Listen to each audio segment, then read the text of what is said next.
Into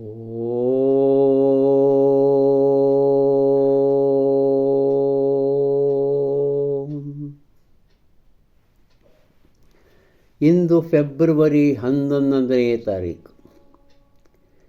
today is ours. ಈ ಪುಸ್ತಕದಲ್ಲಿರುವ ಒಂದು ಉತ್ತಮ ಬರಹ, ಅದುವೇ ಶಿರೋನಾಮೆ ಮಹತ್ವದ ವ್ಯತ್ಯಾಸ.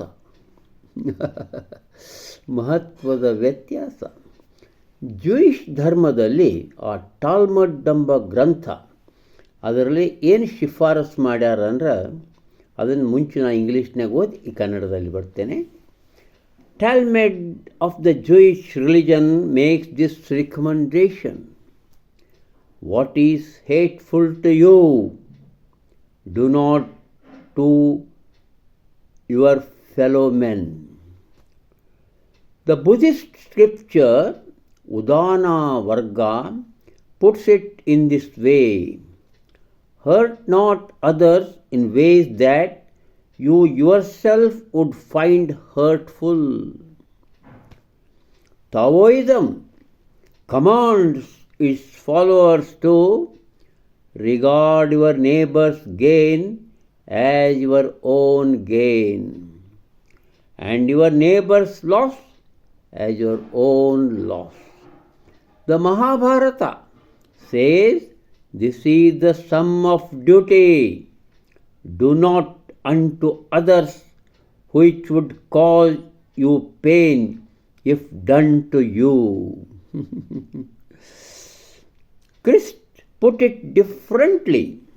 He said, whatever therefore you wish men to do unto you, do you also to them, for this is the law and the prophets. Matthew 7:12.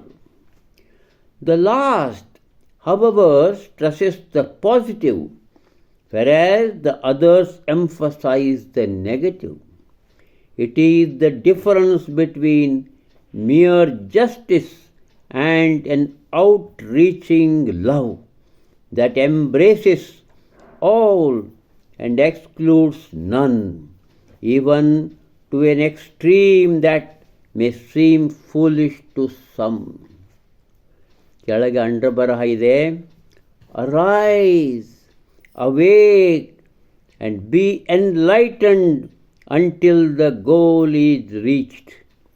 The sages say that path to freedom is as hard as walking on a razor's edge. ಇದು ಕಠ ಉಪನಿಷತ್ತಿನ 1ನೇ ವಲ್ಲಿಯ 3ನೇ ಭಾಗದ 14ನೆಯ ಶ್ಲೋಕ. ಮಹತ್ವದ ವ್ಯತ್ಯಾಸ. Jewish ಧರ್ಮದ ಆ ಟಾಲ್ಮಡ್ ಗ್ರಂಥದಲ್ಲಿ ಹಿಂಗೆ ಶಿಫಾರಸು ಮಾಡ್ಯಾರ: ನೀವು ಯಾವುದನ್ನು ದ್ವೇಷಪೂರಿತ ದುರುದ್ದೇಶವೆಂದು ತಿಳಿದಿರುವಿರೋ ಅದನ್ನು ನಿಮ್ಮ ಸಂಗಾತಿಗಳಿಗೆ ಮಾಡಬೇಡಿ.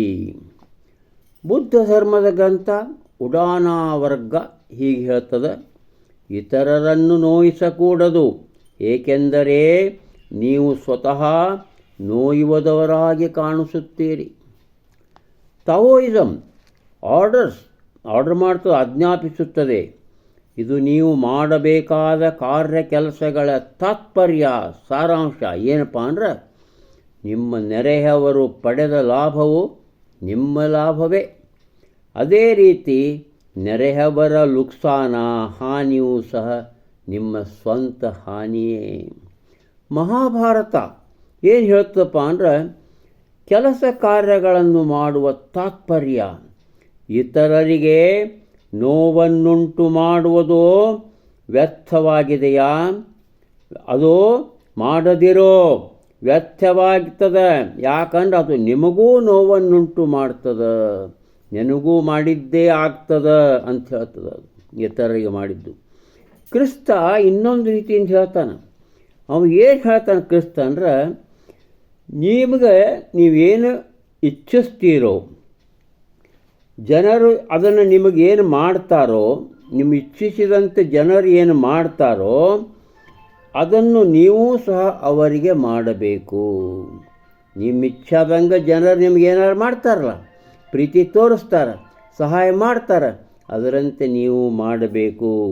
ಇದುವೇ ನ್ಯಾಯಯುತವಾದದ್ದು, ಪ್ರವಾದಿತನ ಅಂತಾರೆ. ಹೀಗೆ ನೋಡಿದಾಗ, ಎಲ್ಲವನ್ನು ನೋಡಿದಾಗ ಕ್ರಿಸ್ತಂದು ಧನಾತ್ಮಕವಾಗಿದ್ದು ಅಂತ ಒತ್ತು ಹೇಳ್ತದಂತ ಹೇಳ್ತಾರೆ ಮಾರುಸವರು. ಉಳಿದೆಲ್ಲ ನಕಾರಾತ್ಮಕ ಅಂತ ಹೇಳ್ತಾರೆ.